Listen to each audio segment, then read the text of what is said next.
I'm Brian Stiller, and I welcome you to the series of Hope in Crises.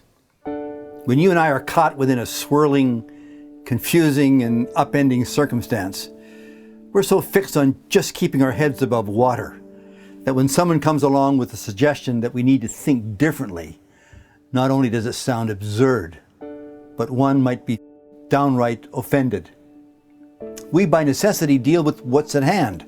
When a loved one is struggling to breathe, we don't ask ourselves about the way we think. No, we look for a doctor. We search out medical help. But once the panic has ceased, then ask, how am I seeing this pandemic? What is my first response to my loss of a job, the precipitous slide of my retirement funds, or the simple, overwhelming numbers of infections and deaths?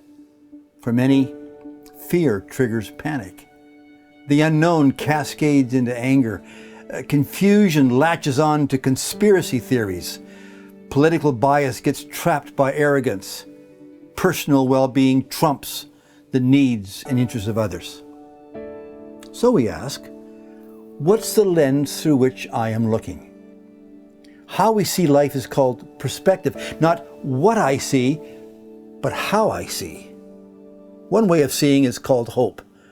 This means being realistic, facing reality, seeing what is, but believing that all we see is not the totality of what is, nor is it the final decider of what in time it becomes. Let me use an example of hope.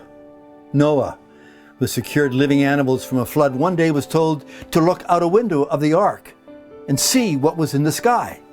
There, arcing across the sky, was a multicolored rainbow.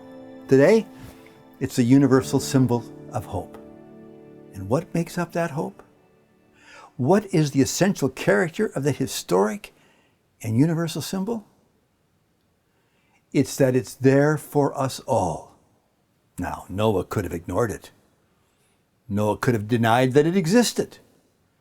Noah could have pretended it had nothing to do with his circumstance. But there it is, promising that this is not the end. After the storm, the sun will shine. Now, this isn't psychobabble, creating a phony message so we might feel better. In this creation, God, creator and sustainer, is here, has always been, and will always be here for you. And why is that so? Well, I see two reasons. First, because God is here and on your side. He takes that which befuddles us and says, it's not a mystery to me. He looks in the face of that which brings fear and says, trust me. He walks the pathways of infection and death and says, I've been here before and I'm here with you today. Hope is yours for the taking. But secondly, hope is made up of God's promise of life. Easter is about two clashing realities. First, the death of Jesus was about him taking on evil and death, and then he died. In that cosmic moment, all that's evil, all that is death-enhancing, all that is destructive, Jesus took it on himself.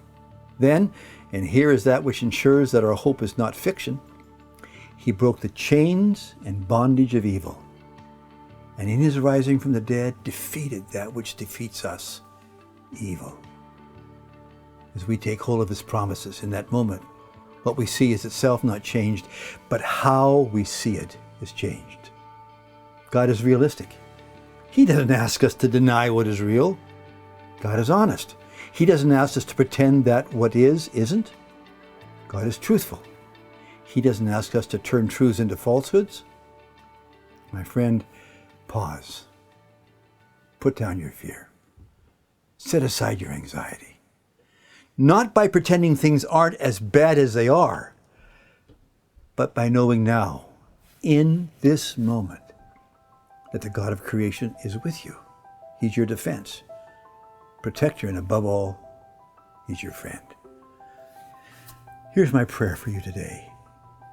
Join me, Creator of life, Savior and King. I understand that hope helps me see what you offer. Hope enables my fatigued mind to grasp your promise. Hope opens my eyes to see not only the rainbow, but you here and now. Hope generates trust that you will be here for me tomorrow. Today, Lord, I choose to trust you. Today I ask you into my life. Lift the burdens of my failures and fears, and bring a fresh renewing of your presence into my life. Then I know you will help me reframe how I see life, so that what is will be seen within a new awareness that I am yours and you are mine. Amen.